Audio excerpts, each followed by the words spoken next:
नमस्कार दोस्तों, एक बार फिर से स्वागत है आपके अपने यूट्यूब चैनल में। दोस्तों आज हम बात करने वाले हैं लेट्रोजोल टैबलेट के बारे में। जो लेट्रोजोल टैबलेट है इसका कौन कौन से ब्रांड नेम मिलेंगे मेडिकल स्टोर पे आपको, मतलब किस नाम से मिलेगी, और इसके यूज़ क्या है, कौन कौन सी कंडीशन में लेट्रोजोल टैबलेट है इसका यूज़ किया जाता है, और इसकी डोज मतलब कितनी स्ट्रेंथ में लेना होता है, कैसे लेना है, इन सभी के बारे में बात करें। और मेथड मतलब किस टाइप से हमें यूज़ करना है, किस टाइप जो है लेट्रोजोल टैबलेट है इसको प्रेस्क्राइब किया जाता है और किस टाइम इसको लिया जाता है। तो इन सभी टॉपिक को आज हम कवर करने वाले हैं। तो चलिए दोस्तों वीडियो को शुरू करते हैं। वीडियो शुरू करने से पहले जो लोग नए हैं वो चैनल को सब्सक्राइब जरूर कर लें और पास में दिख रही बेल आइकन को भी प्रेस कर दें, और वीडियो को लाइक करना ना भूलें, दोस्तों को भी शेयर करें। जी दोस्तों, तो सबसे पहले बात करें कि जो लेट्रोजोल टैबलेट है ये एक जेनेरिक नेम है, मीन्स ये एक दवा का नाम है, यानी कि ये साल्ट का नाम है। अगर हम बात करें कि ये जो है लेट्रोजोल टैबलेट है ये हमें मार्केट में किस नाम से मिलेगी, यानी कि कौन से ब्रांड नेम है, हम किस नाम से मांगे मेडिकल स्टोर पे जाके जो हमें मिल जाए। तो इसमें जो पहला ब्रांड नेम है वो है लेट्रोज। जी हाँ दोस्तों, पहला ब्रांड नेम है लेट्रोज के नाम से, जो कि सन फार्मा का आता है। सन फार्मा बहुत ही अच्छी कंपनी मानी जाती है, ये लेट्रोज के नाम से मिलेगा। और दूसरा ब्रांड नाम है जो है गुडोवा एल के नाम से, जो कि एक्मेंटिस का है। ये एक्मेंटिस का ब्रांड है गुडोवा एल के नाम से। तीसरा है फेमप्रो, जो कि सिप्ला का ब्रांड है, ये सिप्ला का ब्रांड है। और भी बहुत सारे ब्रांड नेम से आपको मार्केट में इजीली मिल जाएगा। तो ये थे इसके ब्रांड नेम। अब हम बात करते हैं कि लेट्रोजोल है इसकी हिस्ट्री क्या है।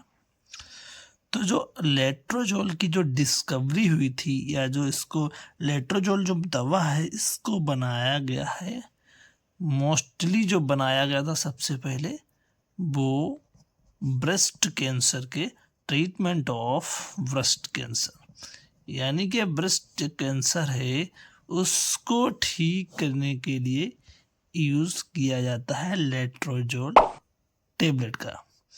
अगर हम बात करें कि जो लेट्रोजोल टैबलेट है वो किसी स्ट्रेंथ में आती है, तो लेट्रोजोल है वो 2.5 mg या 2.5 मिलीग्राम की एक टैबलेट होती है। उसमें जो लेट्रोजोल की मात्रा होती है वो है 2.5 mg।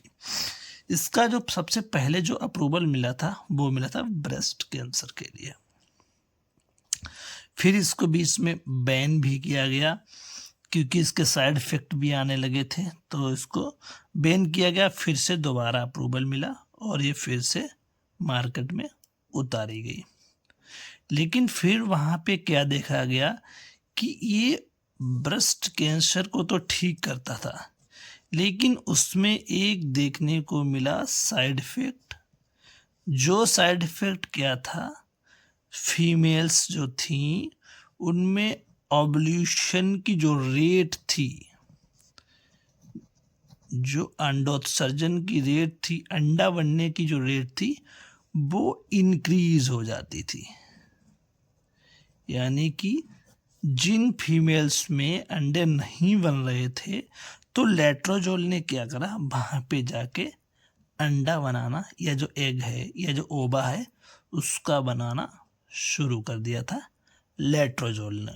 तो इसका एक ये हमें जो था ये साइड इफ़ेक्ट के रूप में मिला।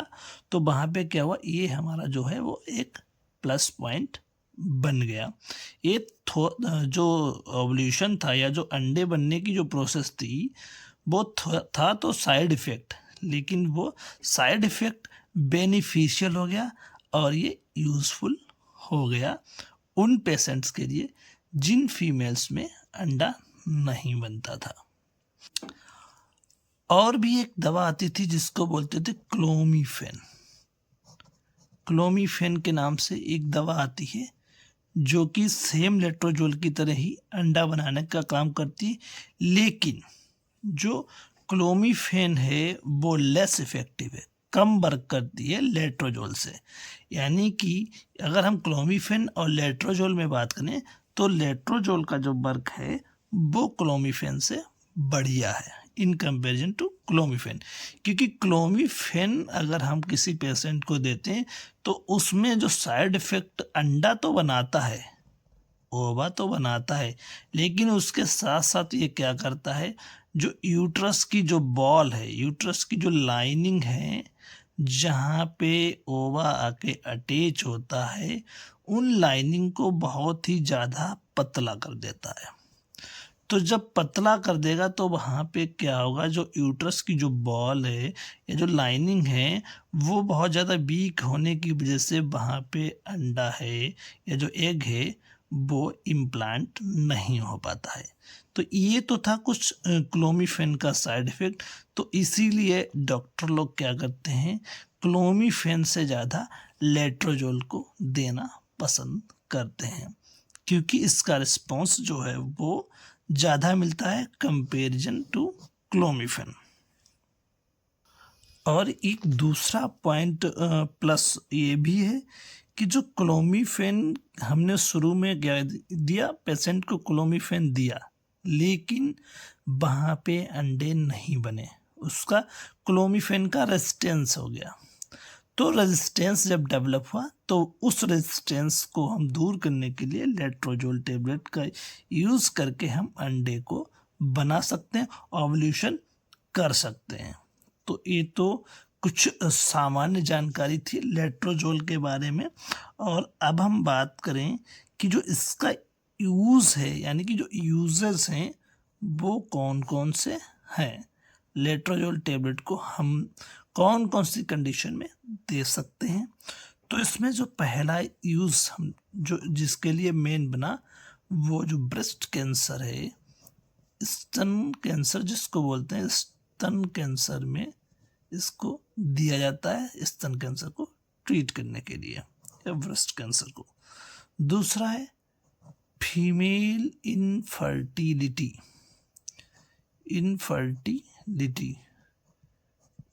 वो भी हमें अननोन में, जैसे कोई फीमेल है उसका अल्ट्रासाउंड सब कुछ नॉर्मल है, प्लस उसका जो हार्मोनल जो टेस्ट है वो भी सही है, सारा कुछ नॉर्मल है, लेकिन फिर भी प्रेगनेंसी जो है वो कंसीव नहीं हो रही है, प्रेगनेंसी नहीं हो रही है, तो वहाँ पर क्या होगा, हम इसको यूज़ कर सकते हैं लेट्रोजोल को फीमेल इनफर्टिलिटी में।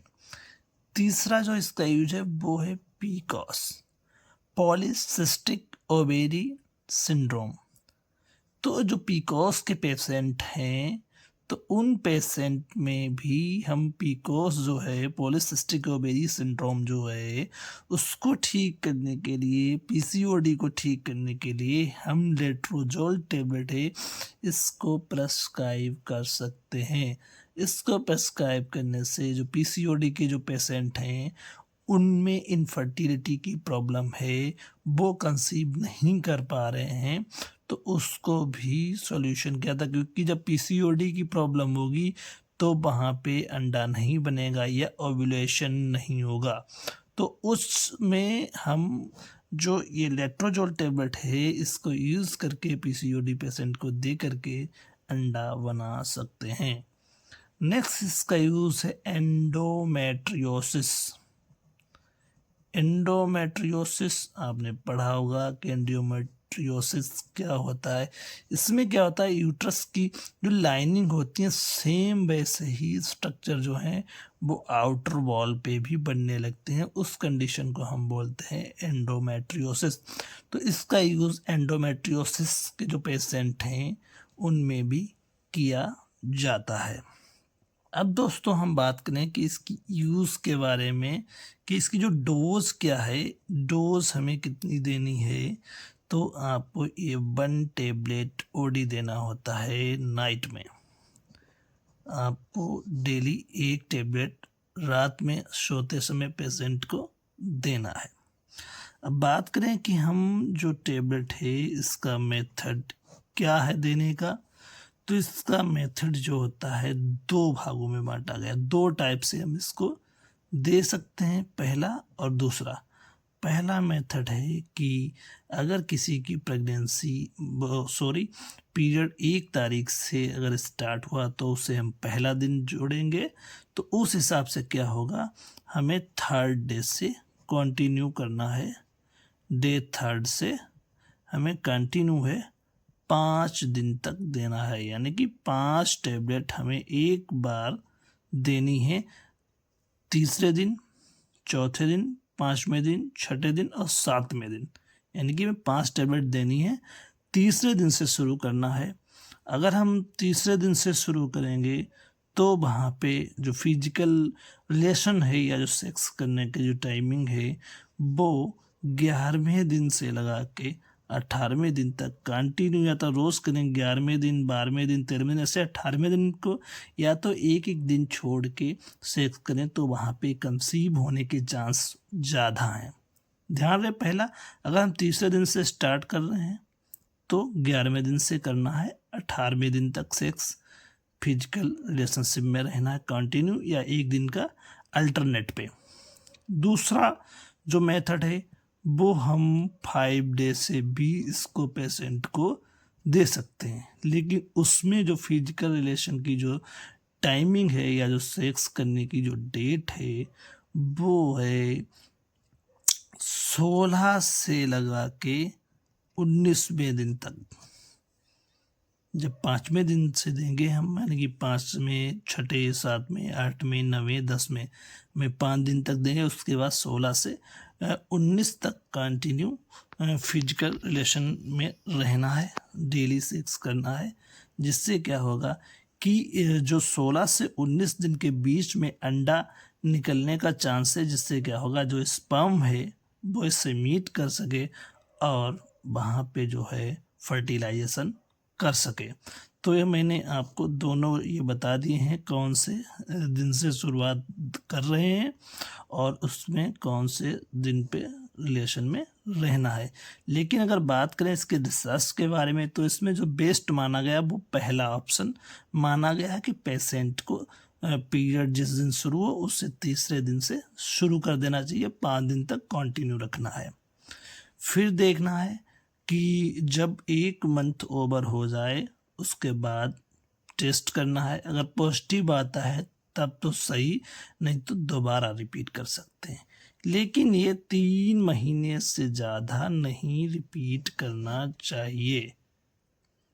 तो दोस्तों ये तो था कुछ लेट्रोजोल की नॉर्मल जो मैंने आपको बताया।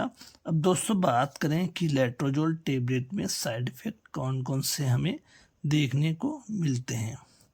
तो इसमें दोस्तों साइड इफ़ेक्ट तो मोस्टली नहीं मिलते हैं, लेकिन कभी कभी साइड इफ़ेक्ट इसमें देखने को मिलते हैं। सबसे पहला है पसीना आना, ब्लोटिंग मतलब पेट वेट फूलना, और इसमें क्या होता है किसी किसी को नौजिया या वोमिटिंग जैसा भी फील हो सकता है। किसी किसी क्या होती है स्पॉटिंग की प्रॉब्लम हो जाती है, स्पॉट भी आ जाते हैं, लेकिन कोई डरने वाली बात नहीं है। थोड़ी बहुत ब्लीडिंग आ जाती है, स्पॉटिंग की समस्या आ जाती है, लेकिन डरने की बात नहीं है। तो दोस्तों ये तो था कुछ लेट्रोजोल टेबलेट के बारे में जो मैंने आपको बताया। दोस्तों आशा करते हैं वीडियो अच्छा लगा होगा। अगर वीडियो अच्छा लगे तो लाइक ज़रूर करें, वीडियो को शेयर करना ना भूलें और चैनल को सब्सक्राइब जरूर कर लें। तो चलिए दोस्तों मिलते हैं नेक्स्ट वीडियो में नए टॉपिक के साथ।